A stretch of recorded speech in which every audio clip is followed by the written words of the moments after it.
Amém? Abra sua Bíblia comigo, Marcos capítulo 5. Marcos capítulo 5. Enquanto você encontra, eu quero registrar mais uma vez a minha gratidão a Deus pela vida do pastor Paulo, também pastora Lourdes. Meu muito obrigado.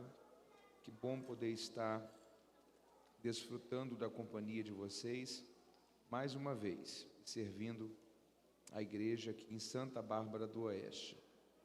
Poder louvar a Deus de uma forma muito especial por todo o ministério da igreja aqui em Santa Bárbara. Agradecer também ao pastor Flávio, muito obrigado.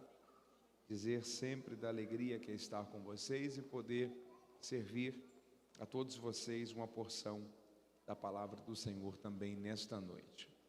Marcos capítulo 5, se você encontrou aí, diga amém.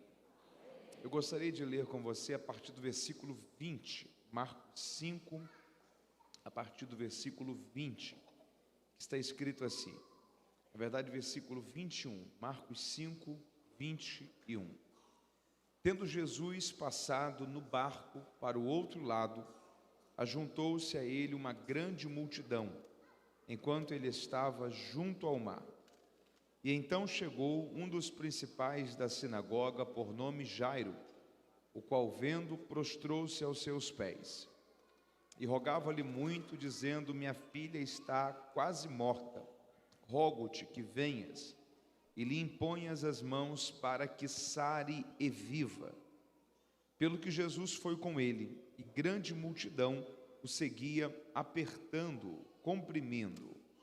Mas certa mulher que havia 12 anos que tinha uma hemorragia e que havia padecido muito na mão de vários médicos, tendo gastado tudo o que tinha, sem contudo nada aproveitar, pelo contrário, indo cada vez mais a pior, ouvindo falar de Jesus, veio por detrás dele entre a multidão e tocou nas suas vestes. Dizia ela: se eu tão somente tocar nas suas vestes, sei que eu serei curada. Imediatamente se lhe estancou a hemorragia e ela sentiu no seu corpo estar curada daquele flagelo. Mas Jesus, conhecendo que de si mesmo saíra poder, voltou-se na multidão e perguntou: quem tocou nas minhas vestes? Responderam-lhe os discípulos: mestre, vês que a multidão te aperta e dizes: quem me tocou? Jesus, porém, olhava em redor para ver quem isto fizera. A mulher então, que sabia o que tinha acontecido, temendo e tremendo, aproximou-se diante dele e lhe declarou toda a verdade. E lhe disse: filha, a tua fé te salvou. Vai em paz e seja curada de todo este teu mal. Estando ele ainda falando, chegaram alguns da casa do principal da sinagoga, quem disseram: tua filha está morta, não incomodes mais o mestre. Jesus, porém, tendo ouvido estas palavras, disse ao principal da sinagoga: não temas, crê somente.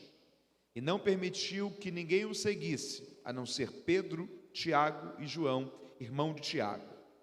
E tendo chegado à casa do principal da sinagoga, viu o alvoroço e os que choravam muito e planteavam. E ao entrar lhes disse: por que vos alvoroçais e chorais? A menina não está morta, apenas dorme. Aquelas pessoas riram dele. Tendo ele, porém, feito sair a todos, tomou consigo o pai e a mãe da menina e os que vieram com ele, e entrou onde ela estava.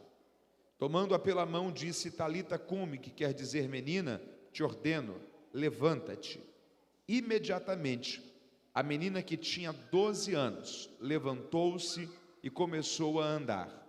Então assombraram-se todos com grande espanto, mas Jesus mandou-lhes expressamente que a ninguém contassem e ordenou que dessem de comer a menina. E se você leu comigo, diga amém.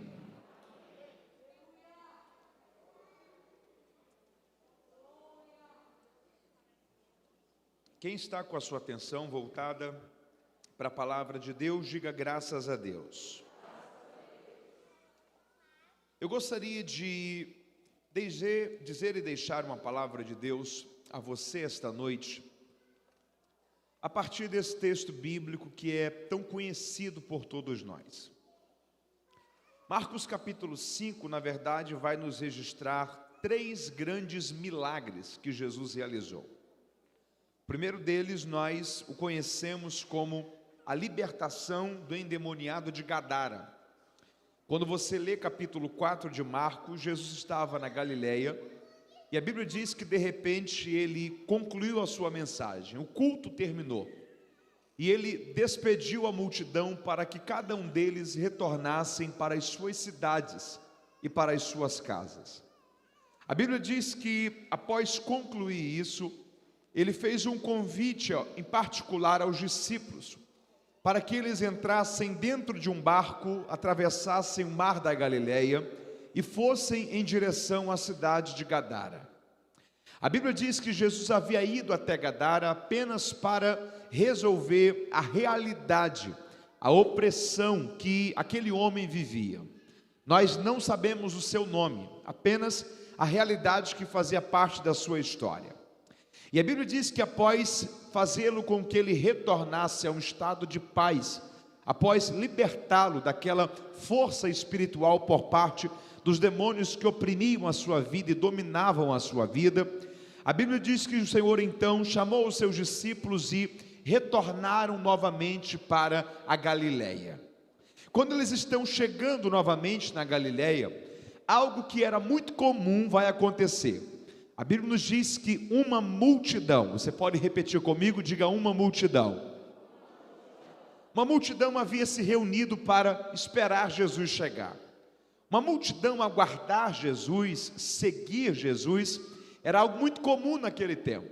Diariamente, milhares e milhares de pessoas se reuniam para estarem onde o Senhor estava, para ouvir a sua mensagem, para receber dele milagre, livramento, para receber dele paz para as suas guerras, um basta para os sofrimentos das suas vidas. Então, ter uma multidão aguardando Jesus era algo que, naqueles dias, não era algo incomum, mas era algo que praticamente todos os dias acontecia. O grande diferencial daquela multidão é que a Bíblia diz que na linha de frente daquela multidão estava um homem chamado Jairo. E quem era Jairo? Jairo era o principal líder da sinagoga de Cafarnaum. Quando você lê o Novo Testamento, você percebe que havia uma realidade muito interessante no que diz respeito ao posicionamento dos líderes das sinagogas mediante ao ministério de Jesus. Porque cada vez mais as pessoas estavam indo onde Jesus estava, e isso estava causando, digamos que um certo incômodo por parte dos líderes das sinagogas. A Bíblia diz, por exemplo, que o líder da sinagoga, em um dia de sábado, quando o Senhor havia ido até lá, havia sido surpreendido por um comportamento do Senhor, porque a Bíblia diz que Jesus pegou o livro da lei, abriu e começou a ler o livro do profeta Isaías, que dizia: o Espírito do Senhor está sobre mim, porque Ele me ungiu, para pôr em liberdade aqueles que estão presos, cativos, para anunciar o ano da salvação. Então o Senhor estava manifestando de uma forma muito bem clara que a realidade messiânica que havia sido profetizada por grande parte dos apóstolos, por grande parte dos profetas e principalmente por Isaías, havia começado a se tornar realidade a partir do ministério terreno de Jesus, o próprio Messias, o Filho de Deus manifestado entre os homens. E aquilo estava causando um certo incômodo para com os líderes das sinagogas, porque quando as pessoas iam até as sinagogas, elas tinham apenas uma exposição sobre a lei sendo realizada. Mas quando as pessoas iam até Jesus, além de receberem as boas novas do Evangelho, elas tinham também os seus enfermos sendo curados, os seus oprimidos sendo libertos, e aqueles que estavam em trevas sendo alcançados pela verdadeira e pela maravilhosa luz. A Bíblia diz que quando Jesus fez isso na sinagoga de Nazaré, após a cerimônia, o culto, o momento da sinagoga, se reuniram para tentar matar Jesus e lançá-lo de um precipício, mas a Bíblia diz que ele fugiu perante a multidão. Havia um certo incômodo, porque a popularidade de Jesus cada vez mais crescia, e isso cada vez mais ofuscava, diminuía a popularidade tanto das sinagogas, como também dos líderes das sinagogas daquela época. Então imagina que o comportamento de Jairo, o posicionamento de Jairo, de ir diante do Senhor, à luz do dia, se prostrar diante dele, reconhecer o seu senhorio, reconhecer a sua grandeza e informá-lo que ele estava passando por um problema. A sua filha, a sua única filha, estava muito doente, quase que morta, e ele sabia que apenas Jesus poderia resolver aquele seu problema. Ele faz tudo isso de dia. Nicodemos, por exemplo, mas foi de noite. Jairo vai de dia, na linha de frente da multidão, exposto à opinião pública. O que ele estava dizendo era o seguinte: Senhor, eu quero deixar muito claro para o Senhor que eu lhe tenho por apreço, que eu reconheço o seu senhorio, que eu não tenho vergonha de vir diante de ti e manifestar-lhe a minha fé, o meu amor, a minha consideração, e fazer ao Senhor um pedido de socorro, que o Senhor me atenda em minha necessidade e na realidade que eu estou enfrentando. Há um detalhe muito interessante dentro do comportamento de Jairo, porque se você for perceber, a grande maioria das pessoas que procuravam Jesus, talvez 80, 90% delas tinham apenas um interesse, que era ter a solução para os seus problemas. Raramente alguém olhava para Jesus e via no Senhor a possibilidade de um relacionamento e de uma amizade. Não, as pessoas não olhavam para Jesus e diziam: gostei dele, quero ser amigo dele, quero construir um vínculo e uma comunhão com ele. Isso era muito raro. As pessoas viam em Jesus apenas o basta para a sua dor, o fim para o seu sofrimento. É só você analisar os milagres como um todo. Eram 10 leprosos, 10 foram curados, só um voltou para agradecer. Você tem, por exemplo, a mulher que nós lemos a história dela, que nós conhecemos ela como a mulher do fluxo de sangue. Se não fosse Jesus perguntar quem foi que me tocou, a gente não ia nem saber dessa história. Ela já tinha sido curada, estava saindo de fininho. Ela não queria se envolver publicamente com Cristo. O centurião, por exemplo, de Cafarnaum, disse: Senhor, o Senhor não precisa fazer nada, é só uma palavra do Senhor ser liberada, que eu tenho certeza que o meu problema será resolvido. Em outras palavras, também ele estava dizendo: a única coisa que eu preciso é que o Senhor diga uma palavra, e você nunca mais o vê presencialmente em um lugar onde Jesus está. Porque as pessoas enxergavam em Jesus apenas o milagre que ele poderia realizar. As pessoas não viam em Jesus a possibilidade de uma caminhada, de uma amizade, da construção de um relacionamento, mas elas viam em Jesus apenas o basta para a sua dor e o fim para o seu sofrimento. Só que Jairo vai ressignificar isso, porque ele tem um problema terrível. A sua única filha está quase morrendo, como eu já disse a você. Mas o seu principal pedido não é apenas para a cura da sua filha. A sua principal e primeira petição é: eu vim aqui lhe fazer um convite. Eu vim pedir que o Senhor vá até a minha casa. Em outras palavras, o que ele estava dizendo era: eu não quero só o milagre que o Senhor pode realizar, eu quero ter relacionamento contigo. Eu não quero apenas o favor das suas mãos, eu quero comunhão com o teu coração. Eu quero te convidar para que o Senhor vá lá em casa. Eu quero ter a tua presença dentro do meu lar. Eu quero andar e eu quero que as pessoas vejam que eu não tenho vergonha de me identificar publicamente contigo. O meu interesse não é apenas o milagre que o Senhor pode realizar, é a comunhão que eu posso ter com o Senhor. O sentimento da geração de Jairo não é diferente do sentimento da nossa geração. Muitas pessoas estão buscando a Deus apenas pela solução dos seus problemas, ou se identificam com uma igreja evangélica apenas procurando encontrar lá o basta para as suas dores, para as suas angústias e para o seu sofrimento. Mas eu gostaria de te dar uma boa notícia esta noite. Uma igreja é mais do que o lugar onde eu vou para encontrar uma solução. A igreja é o local onde eu encontro a melhor de todas as pessoas, que é a pessoa de Jesus Cristo.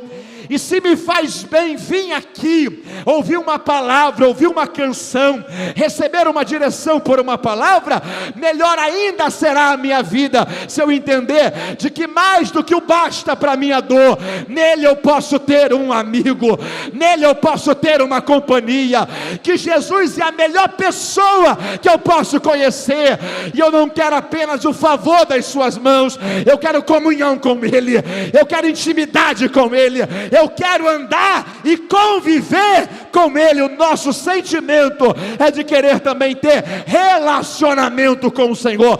Quem tem esse sentimento e essa convicção, e pode manifestar a Ele o seu louvor e a sua adoração esta noite? Diga comigo: eu não quero ser do grupo que apenas busca a solução para os problemas. Diga: eu quero ser do grupo que tem prazer de conviver com Jesus e construir relacionamento com Ele. Essa palavra é sincera no seu coração? O que Jairo está dizendo é o seguinte: Senhor, eu não vim aqui apenas para ter a cura da minha filha, não, é mais do que isso. Eu vim para fazer um convite ao Senhor. Vamos lá em casa. Só tem um problema. Quando Jesus está indo para a casa de Jairo, a Bíblia diz que uma mulher, sabemos o seu nome? Não, apenas o problema que ela tem. Uma mulher que nós a conhecemos como a mulher do fluxo de sangue, vem, se prostra e toca nas orlas das vestes do Senhor, porque ela dizia no seu coração: se eu tão somente tocar nas suas vestes, certamente eu serei curada, certamente eu serei. Essa mulher está nos ensinando aqui algumas coisas. Em primeiro lugar, essa mulher está nos ensinando o poder de você pregar melhor para você mesmo. Como é que andam as suas conversas com o seu coração? Jeremias diz o seguinte: eu quero trazer à minha memória somente aquilo que pode me trazer esperança. O que ele estava dizendo era: nada aquilo que me traz pânico, pavor, angústia, vontade de parar e de desistir, eu quero aceitar sobre a minha vida. Eu quero permitir que sobre o meu coração repouse apenas aquilo que me traz esperança. Talvez você nunca parou para pensar nisso, mas todas as vezes, todos os dias, você prega para você no seu coração. Quando você acorda e assenta-se na mesa do café da manhã na sua casa, você está pregando para você. Você está conversando com você sobre quais são os seus medos, suas expectativas, quais são os problemas que você tem que resolver, as realidades que você tem que enfrentar. E muitas das vezes, se no seu coração você perde a confiança e a fé em Deus, de que Deus pode te ajudar na sua caminhada, nos desafios que você pode enfrentar, se a palavra no seu coração é: não tem jeito, não tem como, eu não consigo, não há mais saída, eu vou desistir, não há mais esperança, isso pode ter um grande efeito sobre a realidade da sua história. Essa mulher tem um problema terrível. Há 12 anos ela já gastou com dinheiro, remédio, buscou soluções em todas as esferas, mas no seu coração ela está dizendo: ainda tem jeito, se eu tão somente tocar nas orlas das suas vestes, eu sei que eu posso ser curada. Deus quer te dar graça para que você creia no seu coração, para que os seus lábios não se abram para dizer que não tem mais jeito, mas para que você creia que o Senhor é poderoso para mudar essa realidade, e o nome dele será glorificado sobre a história da sua vida. Há poder no seu coração, crendo em Deus e entendendo que um tempo de esperança virá sobre a sua trajetória. Em primeiro lugar, essa mulher ensina para a gente sobre a capacidade de crer, de conversar, de pregar para si mesmo. O que ela está dizendo é: se eu tão somente tocar, sei que eu serei curada. Segunda coisa que essa mulher ensina para a gente: Deus não faz acepção de pessoas, mas Ele faz acepção de atitudes. Você pode repetir comigo? Diga assim: Deus não faz acepção de pessoas, mas diga: Ele faz acepção de atitudes. Haviam outras pessoas enfermas dessa multidão aqui, sim ou não? Com certeza sim. Além dessa pessoa, outra pessoa é manifestada a cura sobre ele ou sobre ela? Não. Se essa mulher não tivesse tocado no Senhor, ela teria sido curada? Provavelmente não. O que eu estou te falando é que a cura dela está totalmente ligada a uma atitude que ela teve. Ela era melhor do que alguém ou inferior a alguém? Não, o diferencial dela não era a pessoa. O diferencial dela foi a sua atitude. Essa mulher está ensinando isso para a gente. Deus não faz acepção de pessoas, mas atitudes diferenciadas em Deus vão te fazer viver experiências diferenciadas com Deus. A cura dessa mulher está totalmente ligada a uma atitude que ela teve de tocar nas orlas das vestes do Senhor. Se ela não tivesse tocado, provavelmente ela não teria sido curada. Essa mulher está ensinando uma coisa para a gente. Existem mudanças que só irão acontecer na sua vida se você provocar essas mudanças, em vez de esperar que elas aconteçam naturalmente. Deixa eu dizer isso daqui mais uma vez a você. Há algumas coisas que só irão mudar na sua vida se você provocar essas mudanças, em vez de esperar que elas aconteçam naturalmente. Esses dias eu ouvi uma história que eu achei muito interessante. Um pastor norte-americano, o nome dele é Robert Madu. Ele mora em Dallas, no estado do Texas.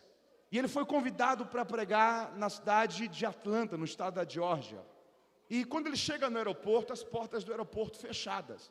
Já está perto do horário para ele embarcar, e ele começa a ficar incomodado com aquilo. E no seu coração ele começa a dizer: não é possível, aeroporto fechado, eu preciso embarcar daqui a pouco, é o horário do voo, as pessoas estão me aguardando lá.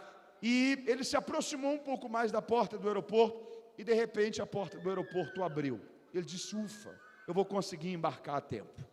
Ele foi até o toalete, foi até o banheiro, e quando ele se levantou, automaticamente a descarga foi ativada sem que ele precisasse apertar botão algum. E ele parou e disse: uau, as coisas estão acontecendo fáceis demais hoje. Se aproximou do lavatório, e quando ele levantou a mão, sem que ele precisasse apertar coisa alguma, a água da torneira desceu automaticamente, e ele pensou consigo: Deus deve ter algo extraordinário para realizar nessa viagem, as coisas estão acontecendo muito fáceis. E ao ouvir esse testemunho, a percepção que eu tive foi a mesma que você está tendo. Será que ele não havia percebido que em ambientes como aeroportos as coisas funcionam por meio de sensores? Se você se aproxima de uma porta, ela se abre. Se você se levanta, a descarga é ativada. Se você coloca a mão, a água desce sobre a torneira sem que você precise apertar alguma coisa. E a percepção que ele teve diante disso foi algo fascinante.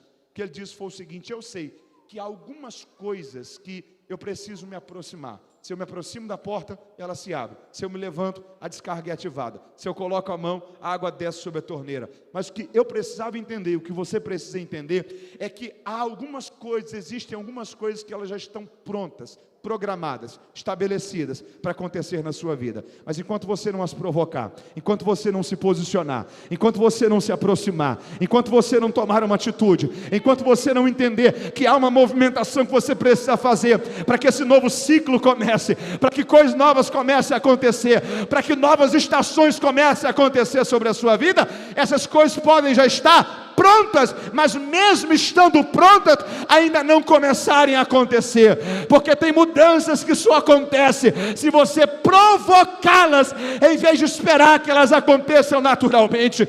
Eu estou crendo nessa palavra sobre a vida de alguém. Deus vai te ajudar a começar a viver a partir desse ano coisas extraordinárias sobre a história da sua vida, mas entenda essa palavra de Deus sobre a sua vida esta noite. Você precisa se posicionar. Há algumas atitudes, há algumas movimentações, há algumas escolhas que você precisa começar a fazer, e se assim você fizer, Deus te ajudará, e um novo ciclo, uma nova estação, uma nova fase vai começar sobre a sua vida, e Deus será glorificado através disso. Mova-se e Deus te ajudará, e uma nova fase irá começar sobre a sua história. Você entende isso e pode dar graças a Deus por isso? A cura dela está totalmente ligada a uma atitude que ela teve de tocar no Senhor. Ela entende isso.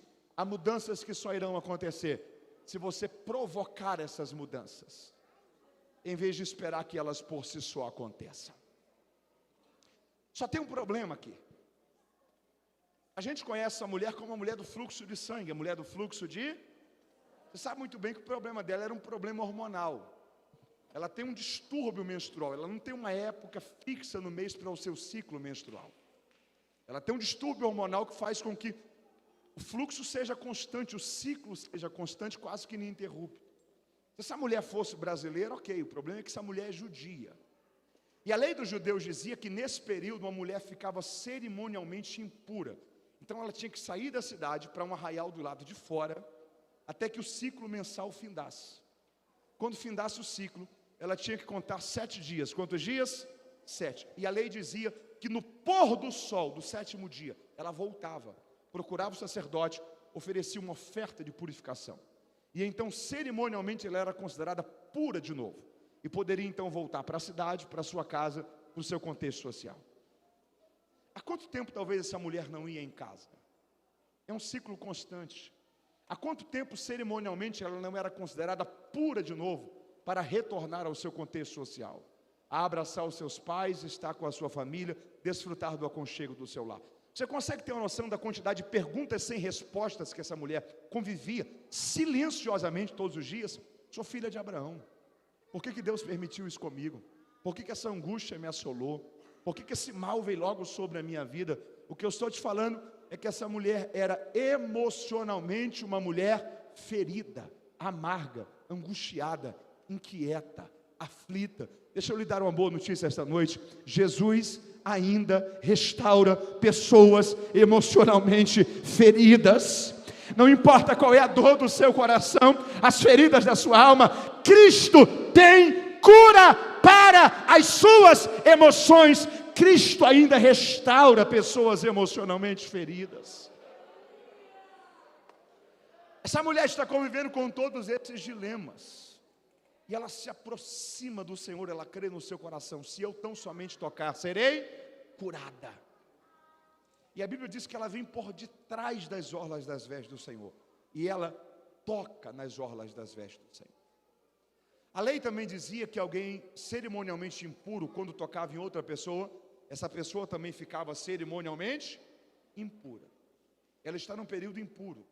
E ela está tocando em Jesus. Só que Jesus é tão extraordinário que quando alguém impuro tocava nele, além dele não ficar impuro, era a pessoa que ficava limpa.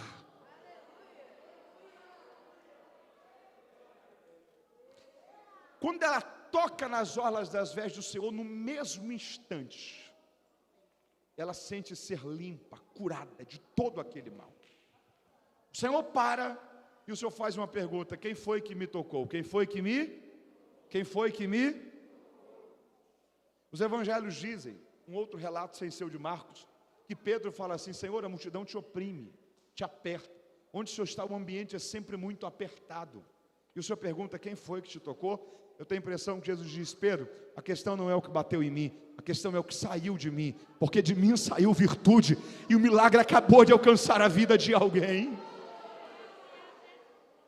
Há um silêncio: quem foi que me tocou? Quem foi que me tocou? Aí Marcos diz que a mulher, temendo e tremendo, olha para o Senhor e fala assim: Senhor, fui eu que te toquei. Ela conta a história, manifesta as suas angústias, os seus dramas, as suas feridas. O Senhor olha para ela e fala assim: mulher, vai em paz, a tua fé te salvou. Nunca mais que você sofra deste mal. Deixa eu profetizar algo de Deus sobre a vida de alguém. Levante uma de suas mãos. O mal que lhe assola, que lhe acompanha, que tenta lhe angustiar, as feridas, seja de que origem for, que da mesma forma como o Senhor fez essa mulher alcançar o milagre sobre a vida dela, que o milagre de Deus lhe alcance agora, e que nunca mais você sofra deste mal. Que o milagre de Deus alcance a sua vida agora, em nome de Jesus.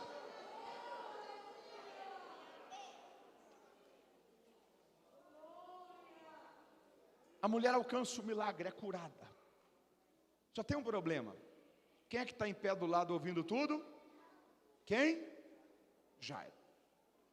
Jesus está indo para a casa de quem? Jairo. Quanto tempo leva aqui? Não sei, acho que não é rápido. Até que ela conta a história, o tempo que ela fica temendo e tremendo. Já viu gente tremendo? Gente tremendo perde a capacidade de fala. Embola. O que as pessoas vão pensar? Cerimonialmente eu estou impuro, eu toquei em alguém puro. Não era para me estar aqui nesse contexto social. tempo que leva aquilo, não sei, um tempo considerável. Tempo suficiente para que chegue alguém, uma comitiva da casa de Jairo, e fala assim, ó, você não precisa mais incomodar o mestre.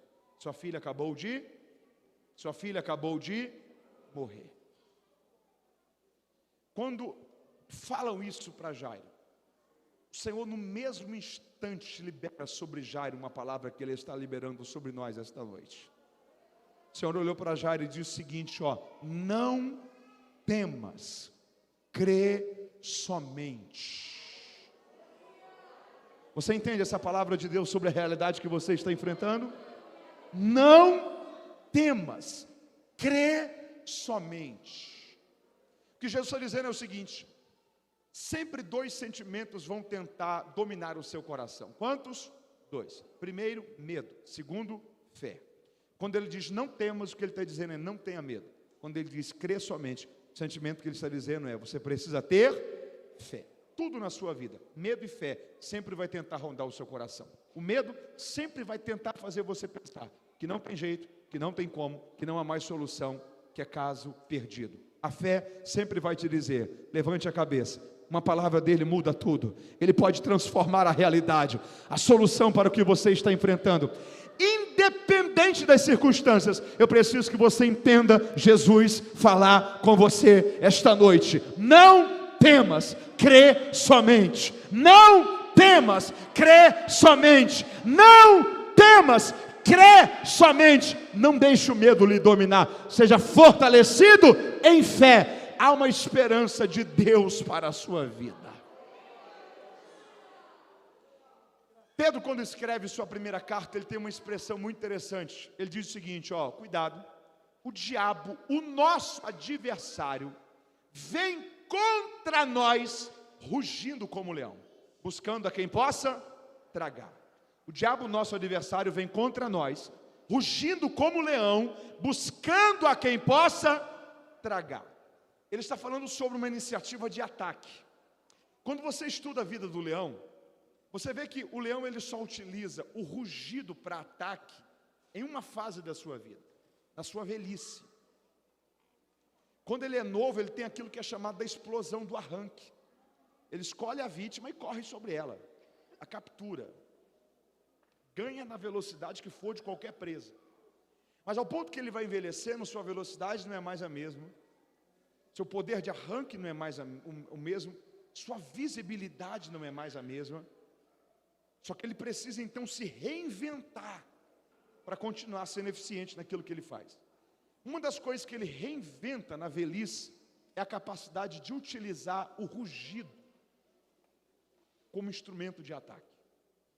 Porque ele continua a se aproximar das vítimas, mas ele muitas das vezes não corre mais sobre elas. Mas se agacha o máximo possível, e se aproxima o máximo possível, e agacha-se. E de forma discreta começa a rugir, de algum modo ele entende dentro da natureza, que a percepção do rugido dele ali, faz com que haja intimidação. E pior do que você saber que tem um leão por perto, é você não saber onde que ele está.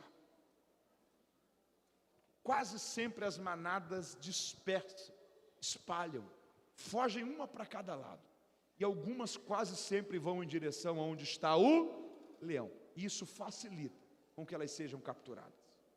Pedro está escrevendo à igreja, e ele está dizendo o seguinte, cuidado, o diabo, nosso adversário, vem contra nós, instrumento de ataque, rugindo como leão, buscando a quem ele possa tragar. O que Pedro, em outras palavras, está dizendo é o seguinte, cuidado, o diabo sempre vai tentar nos vencer através do medo. Ele vai tentar vencer você aqui. Ele vai tentar fazer você pensar que independente da direção que você seguir, não tem como. Do médico que você procurar, não tem mais jeito. Independente da escolha que você tentar fazer, não tem mais solução. Independente da ideia e da saída que você procurar encontrar, é caso perdido, não há mais esperança. Ele tenta te vencer pelo medo, ele tenta te vencer pela intimidação, ele tenta fazer você vencer, bloqueando você as suas emoções, tentando fazer você pensar que não há mais saída. Mas deixa eu te lembrar uma coisa, Pedro e a Bíblia não está dizendo que o diabo é um leão. O que a Bíblia está dizendo ali é que o diabo tenta parecer ser um leão. Ele ruge como um leão, como se fosse um leão. É uma tentativa de intimidação, é tentar se passar como se fosse um. Lendo a Bíblia de Gênesis e Apocalipse, você vê que na verdade leão mesmo só existe um. É aquele que João viu no livro do Apocalipse, é o leão da tribo de Judá, é o nosso Cristo, é o nosso Senhor. Ele é o verdadeiro leão. E o que ele está dizendo esta noite é: não temas, crê somente. Não temas, crê somente. Eu estou profetizando algo de Deus para alguém agora. O diabo não vai te parar, ele não vai te vencer e não vai te fazer desistir através do medo, mas Deus vai te renovar em fé, te fortalecer em fé, e você vai avançar, e o nome dele será glorificado sobre a sua vida. Quem pode louvar a Deus por essa esperança? Levante uma de suas mãos e diga: o medo não vai me parar. Diga: Deus vai me fortalecer, eu vou avançar em fé. Mateus, você não tem noção de como que eu cheguei aqui. Não temas, crê somente. Você não tem noção do resultado que o médico disse. Não temas, crê somente. Você não tem noção de como que está a minha cabeça mediante os problemas que eu tenho que enfrentar. Não temas, crê somente. Você não tem noção da configuração que a coisa tomou. Não temas, crê somente. Você não tem noção de o quão ter sido terrível permanecer.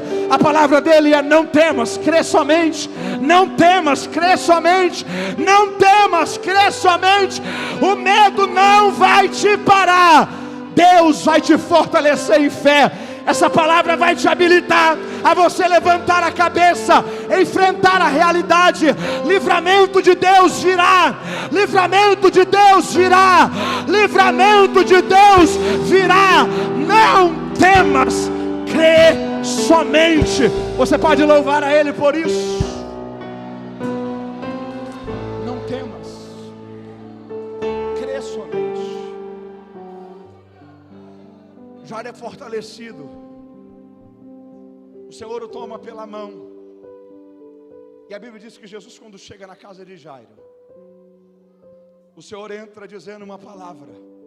O Senhor entra dizendo uma, e a palavra é: sua filha não está morta. Apenas. O texto diz que algumas pessoas riram de Jesus. Fizeram o quê? A maioria dos comentaristas bíblicos trabalham a possibilidade de que aqui fosse as mulheres pagas, a sua grande maioria viúvas, chamadas de carpideiras, para manifestar luto por quem havia morrido. Ainda que fosse, quando Jesus entra e diz: a menina não está morta, apenas dorme, o texto diz que aquelas pessoas riram de Jesus. Fizeram o quê? Essa risada aqui não é de alegria, essa risada aqui é de deboche. Essa risada aqui é: coitado, o senhor não sabe do que o senhor está falando. Deixa eu falar uma coisa, você está comigo aí? Há algumas coisas que Jesus permite acontecer na vida da gente, para mostrar para a gente quem são as pessoas que estão por perto. Eu vou repetir isso daqui para você. Há algumas coisas que Jesus permite acontecer na vida da gente, para mostrar para a gente quem são as pessoas que estão por perto. Quando essas pessoas riram, debochando, o que Jesus está dizendo é o seguinte: Jairo, elas estão debochando não é de mim não, são das suas expectativas. É esse tipo de gente que você está deixando ter acesso à sua vida, à sua intimidade, à sua casa, aquilo que diz respeito apenas à sua família. Antes de Jesus ressuscitar a moça, a primeira coisa que a Bíblia diz que Jesus fez foi colocar essas pessoas que zombaram para fora. Há momentos que Ele tem que limpar situações, pessoas, cenários, para que depois do ambiente estando limpo, a glória dEle possa ser manifestada e o poder dEle possa fazer uma realidade diferente começar a acontecer. Olha essa expressão: a menina não está morta, apenas. Só que a menina estava morta ou dormindo? Morta. Você lembra de Lázaro? Lázaro havia morrido. E Jesus disse: Lázaro não está morto, Lázaro apenas mas Lázaro já estava morto. Por que Jesus sempre chamou a morte de sono? Guarde isso. Isso daqui sempre foi uma forma dele trazer o poder dele dentro de uma linguagem que você e eu entendamos. O que ele está dizendo é o seguinte: eu não quero que você enxergue isso com o seu olhar, eu quero que você enxergue isso com o meu olhar. Eu não quero que você enxergue essa situação que você está vivendo pelo seu nível de dificuldade. Eu quero que você analise essa situação pelo meu nível de poder. Como assim? Eu não quero que você enxergue morte como morte. Eu quero que você enxergue morte como sono. Porque a mesma facilidade que você tem para acordar alguém que está dormindo é a mesma facilidade que eu tenho para trazer de volta alguma coisa que morreu. Então passe a olhar esse problema pelo poder de Deus. Uma só palavra dele pode resolver tudo, e tudo voltará ao normal novamente. Essa menina não está morta, apenas dorme. Ele se aproxima da menina e ele diz: Talita cumi. Talita aqui não é o nome da menina, é uma expressão em aramaico. Talita cumi significa: menina, te digo, levanta-te. Marcos translitera da forma como Jesus falou. E a transliteração para o nosso idioma português, na nossa versão, também mantém o texto em aramaico como foi dito. Talita cumi, que significa: menina, te digo. E a Bíblia diz que na mesma hora, no mesmo instante, a menina se levantou.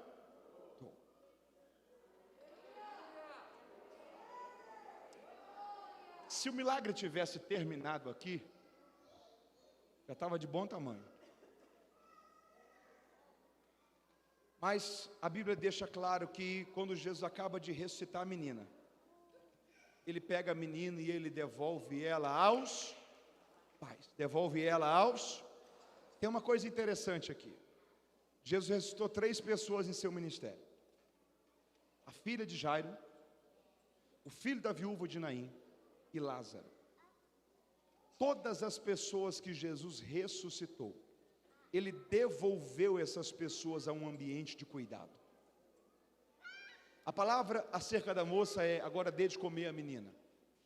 Quando ele termina de ressuscitar o filho da viúva de Naim, ele entrega de volta essa criança aos braços da sua mãe.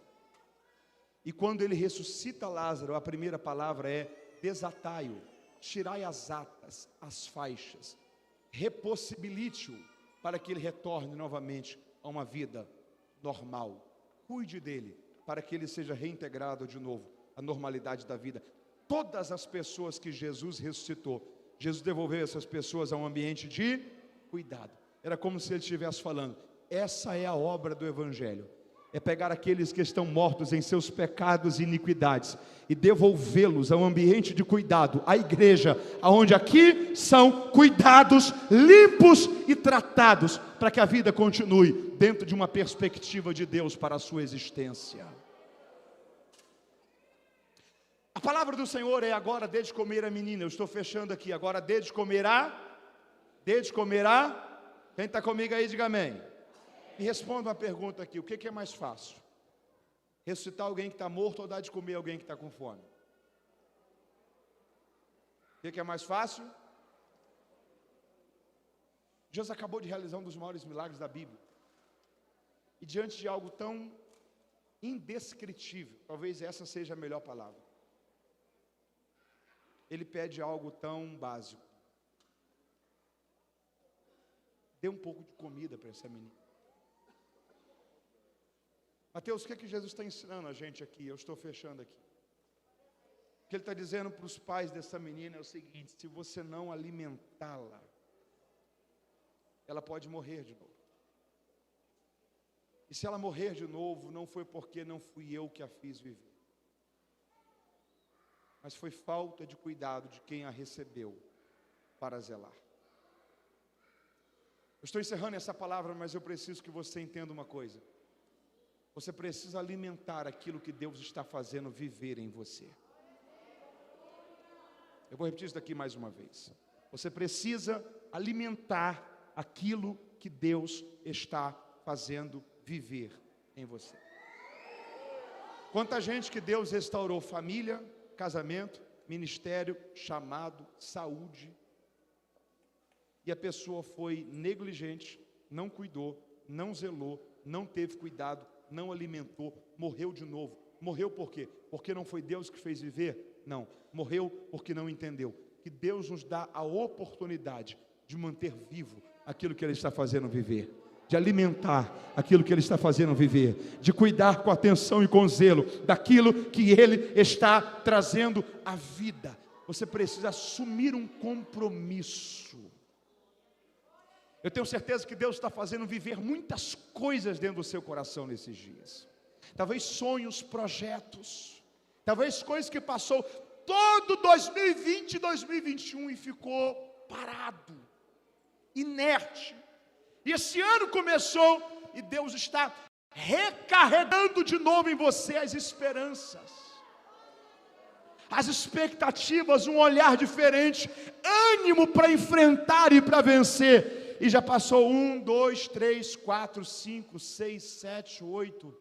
Estamos no 9º dia do ano. E talvez você virou o ano dizendo, não, esse ano vai ser diferente. Talvez você chegou no dia 2, começou o janeiro profético, e você disse, não, Deus vai me dar graça, eu vou me dedicar mais, eu vou ser melhor, eu vou me doar mais, eu vou me envolver mais, eu vou assumir um compromisso, eu não vou repetir mais os mesmos erros, eu vou começar de fato a viver uma vida nova. Entrou o dia 3, 4, 5, 6, talvez você já está no dia 9, já foi quase que 10 dias. E talvez aquela chama que começou no 1, no 2, você está chegando já empurrado. Deixa eu fazer uma pergunta para você. Você está alimentando aquilo que Deus fez viver ou você está deixando morrer de novo? Você está comigo aí? Estou encerrando essa palavra, mas eu preciso que isso daqui incendeie você por dentro. Mateus, e Deus vai fazer o quê? Já fez. Como assim? Agora é com você.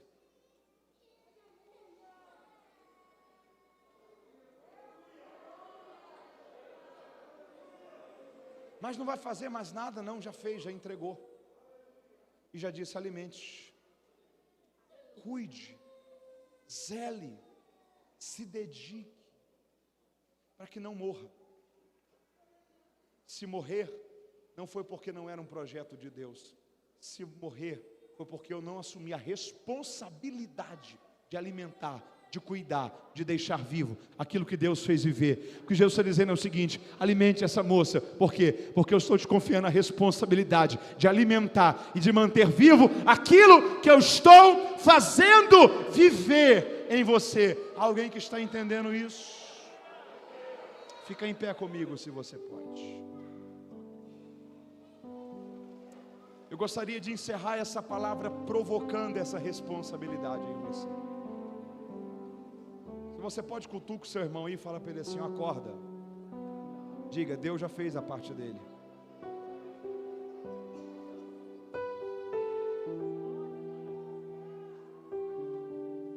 Deus já te deu a ideia. Deus já fez aquecer no seu coração. Deus já trouxe a vida. Ele está nos confiando a responsabilidade de manter vivo.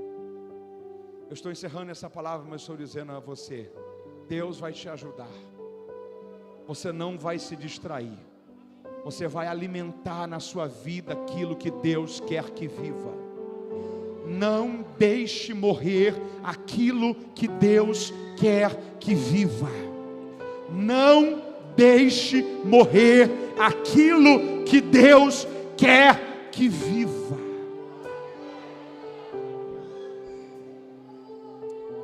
Eu disse a você que 3 milagres Jesus realizou de ressurreição. Quantos?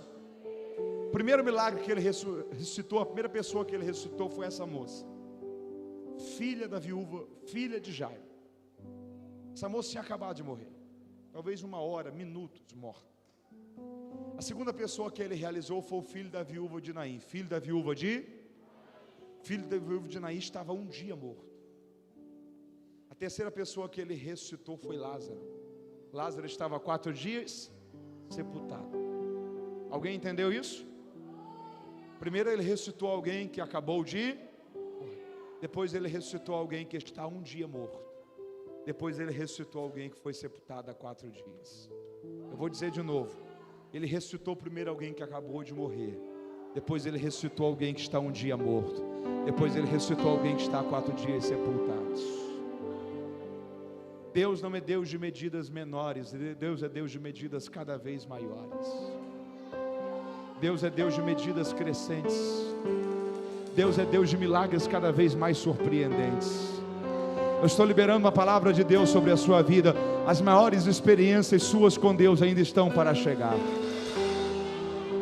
Os melhores anos da igreja de Braz nessa cidade estão começando nessa fase. Deus está levando vocês a um tempo extraordinário, frutífero, de conversão, de salvação. Eu estou crendo que Deus é Deus de medidas cada vez maiores. Os melhores anos da igreja brasileira, dessa nação, ainda estão para chegar. Deus é Deus de manifestações cada vez maiores da sua graça, do seu poder, dos seus milagres. Deus vai fazer coisas extraordinárias ainda na nossa geração. Deus é Deus de medidas cada vez maiores. Você pode louvar a Ele por isso?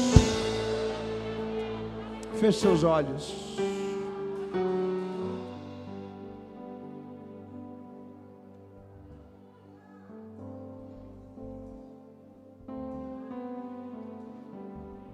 Eu não sei qual porção dessa palavra alcançou você. Talvez o perigo de uma mentalidade que queria encontrar em Jesus só a solução do problema, mas não relacionamento, não compromisso, não vivência. Talvez o medo que estava querendo envolver o seu coração, e o Senhor está dizendo: não, não é medo não, se envolva com fé. Traga à sua memória o que pode trazer esperança. Não temas, crê somente. Talvez a percepção de que há coisas que só vão mudar na sua vida se você começar a provocar isso, em vez de deixar o modo automático da vida. É tocar nas orlas das vestes dele. Talvez é o entendimento de que o que você precisa não é saber resolver, é crer nele. É entender que o que é sono para ele pode ser morte para a gente, mas uma palavra dele resolve. É entender que a gente precisa alimentar o que ele está fazendo viver, para que isso não morra. Eu não sei talvez qual porção dessa palavra fez você sentir aí dentro que Deus estava conversando com você, mas eu quero orar por você. E a minha oração é que Deus alcance a sua vida, e essa palavra seja mais uma peça nesse quebra-cabeça que está sendo montado nesses 12 dias, para que você entenda que há um caminho de Deus para você percorrer nesse ano, e Deus te ajudará. Senhor, nós queremos te louvar pela tua palavra que foi dita. Alcance esse meu irmão e essa minha irmã, que essa palavra traga encorajamento, fortalecimento, ânimo, que nós não paremos, não desistimos, não desanimemos, mas que sejamos encorajados por Ti, que possamos assumir a responsabilidade de alimentar aquilo que o Senhor quer que viva, que o Senhor nos deu a responsabilidade de cuidar. Não nos deixe ser negligente e matar e deixar morrer algo que é plano seu para viver. Deus, incendeia o nosso coração com essa convicção, e que essa palavra nos ajude a seguir na direção certa, a fazer a coisa certa, pela motivação certa, e que o teu nome seja glorificado em tudo isso, em nome de Jesus. Amém e amém. Deus falou com você? Tem alguém em nosso meio que está distante dos caminhos do Senhor? Se tem, essa é uma noite para você voltar. Essa é uma noite para você receber Jesus como seu Senhor e Salvador, se você assim ainda não o fez. Essa é uma noite para você recomeçar, se você parou a sua caminhada de fé. Eu quero saber onde está a primeira vida para Cristo desse culto. Eu quero orar por você agora. Aonde está a primeira pessoa para Jesus? Dá um sinal com a sua mão. Tem alguém que está distante dos caminhos do Senhor, que precisa voltar, que quer renovar uma aliança com Deus? Se tem, eu quero orar por você.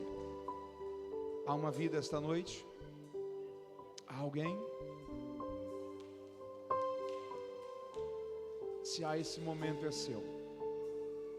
Não o deixe passar. Aproveite-o. Portas se abrem não para que enxerguemos elas abertas. Portas se abrem para que passemos por ela, para alcançar lugares novos, dimensões novas, fases novas. Há uma porta de salvação aberta. E eu pergunto, onde está a primeira pessoa para Cristo dessa noite? Você que sabe que precisa fazer uma decisão, esse é o momento. Você não está sozinho, nós queremos orar com você. Há uma família aqui nessa igreja que vai te ajudar. Cadê a primeira pessoa para Jesus? Aonde você está? Há alguém? Não há? Deus te abençoe. Que você guarde essa palavra. Que ela te seja muito útil. Em nome de Jesus. Amém? Volte ao seu lugar.